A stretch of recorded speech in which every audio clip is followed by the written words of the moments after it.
திரு பாண்டியன், இந்த விவகாரம், எதிர்கால திட்டம், ராமதாஸ், ஓபிஎஸ் அரங்கில் அனைவரோட கருத்துக்களை நீங்கள் கேட்டிருப்பீங்க. எப்படி பார்க்குறீங்க? இப்போ 3 பேருமே பல விஷயத்த இந்த ரெண்டு சம்மந்தப்பட்ட ஓபிஎஸ் அண்டு ராமதாஸ் விஷயத்தில் நல்லாவே அனலைஸ் பண்ணி ஒரு ஆய்வாகவே கிட்டத்தட்ட சொல்லிட்டாங்க.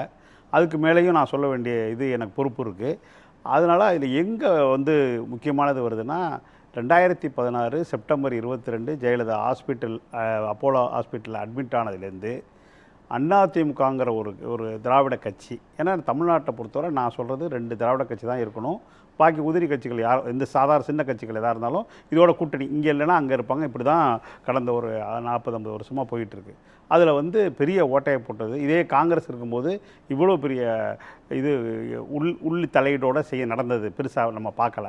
ஆனால் இதில் உள் தலையீடு அந்த செப்டம்பர் 22 அட்மிஷன் ஆகிறதுலேருந்து ஆரம்பித்து அவங்க இறந்த பிறகு. ஆனால் நீங்கள் சொன்னது கடந்த காலம், இந்த தேர்தல் 26 சட்டமன்ற தேர்தலில் 4 முனை போட்டி அப்படின்ற வாதம் ஒழுவாக தொடர்கிறத நம்ம பார்க்குறோமே. ஆமாம், 24ல் அதிமுக எடப்பாடி தலைமையிலான இதுவும் இருந்துச்சு. ஓபிஎஸ், டிடிவி போன்றவர்கள் என்டிஏ கூட்டணியில் பிஜேபியோடு இருந்து எல்லா தொகுதியிலையும் தோத்துட்டாங்க. அவங்களும் தோத்துட்டாங்க.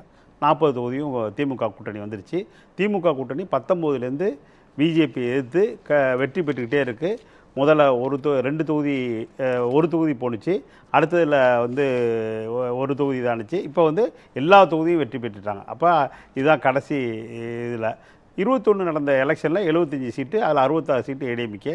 அதில் எம்ஜிஆர் காலத்துலேயும் ஜெயலலிதா காலத்துலேயும் 50 தொகுதி, கிட்டத்தட்ட சுமார் 50 தொகுதி தொடர்ந்து ஜெயிக்கிற தொகுதி இதில் உண்டு, இந்த 66லே. அதுதான் முக்கியமான விஷயம். அதாவது அது அதிமுக கோட்டைனே நம்ம சொல்லிடலாம். அதுலேயும் ஒரு ஓட்டை உழுவ போதா 26ல் அப்படிங்கிறதான் இப்போ கொஸ்டின். அப்போ இவங்க 2 பேருக்கும் என்னவா இருந்துச்சு, இப்போ என்னவா இருக்குது? ஏன்னா இப்போ நேராக வந்துடுவோம். இவங்களுக்கு எப்படி நடந்துச்சு, ஓபிஎஸ் எப்படி போய் தியானத்துக்கு போனார் ஆடிட்டர் குருமூர்த்தி சொல்லி, அதுலேருந்து அவருடைய இது படிப்படியாக அவரை இறக்கி விட்டாங்க.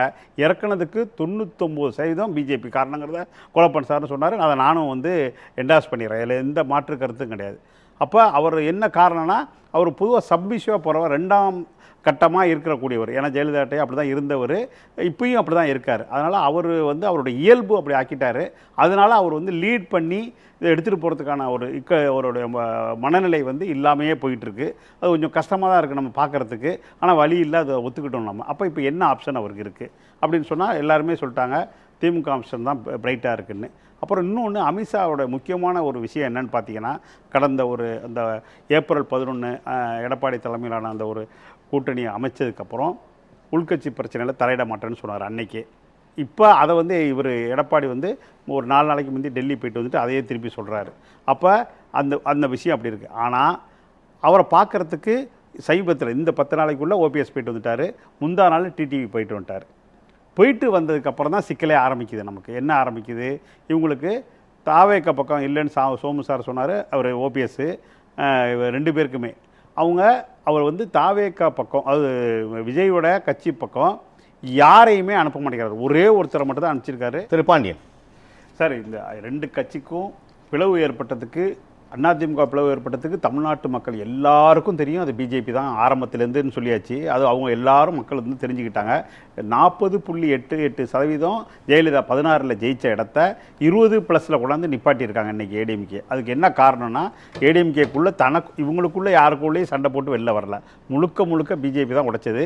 இப்போ பிஜேபி தான் திருப்பி அந்த கூட்டணிக்குள்ளே வரணும்னு சொல்லி அமித்ஷா முயற்சி பண்ணுறதாக தகவல் வருது ஒழிய அது எதுவுமே ஒன்றுமே இல்லை. அப்படிங்கும் பட்சத்தில் இந்த எக்ஸ்ட்ரா லக்கேஜாக இருக்கிற ஏடிஎம்கேக்கான பிஜேபி இருக்கிற வரை அது வெற்றி பெறாது. அதனால் மக்கள் தெளிவாக சொல்கிறாங்க, ஓபிஎஸ்க்கு இதான் இலக்கு, நீங்கள் திமுக கூட்டணியோட வாங்க அப்படின்னு ஒருத்தர். தனி கட்சி விட்டு கொடுத்தல் அதெல்லாம் பேச்சே கிடையாது. அது இது அவங்களுடைய பொலிட்டிக்கல் சூசைட்னா சொல்லலாம். அதனால் அதில் வாய்ப்பே கிடையாது. விட்டு கொடுத்தலுமே ரெண்டுமே பொலிட்டிக்கல் சூசைடு என்னை பொறுத்தவரை. அதில் மாற்று கருத்தே எனக்கு கிடையாது. ரொம்ப உறுதியாக சொல்கிறேன் அந்த விஷயத்தில். ராமதாஸை பொறுத்தவரை அவருக்கு இந்த நட ஒரே ஒரு குறிக்கோள், அன்புமணியை தோக்கடிக்கணும். அவ்வளோதான். அன்புமணி ஒரு சீட்டு கூட வரக்கூடாது. இவங்க 2 சீட்டோ 1 சீட்டோ திமுக கூட்டணியிலேருந்து ஜெயிச்சா கூட மிகப்பெரிய வெற்றி ராமதாஸுக்கு. அதனால் இது திரும்பவும் அவரும் சேர்ந்து தான் முடிவு பண்ணணும். அப்படின்னா ஸ்டாலின் முடிவு எடுப்பாருங்கிறது என்னுடைய கருத்து. நல்லது, நம்மளும் பொறுத்திருந்து பார்க்கலாம். நிகழ்ச்சி உங்களுடைய 4 பங்கேற்புக்கும் கருத்து பகிர்வுக்கும் மிக்க நன்றி.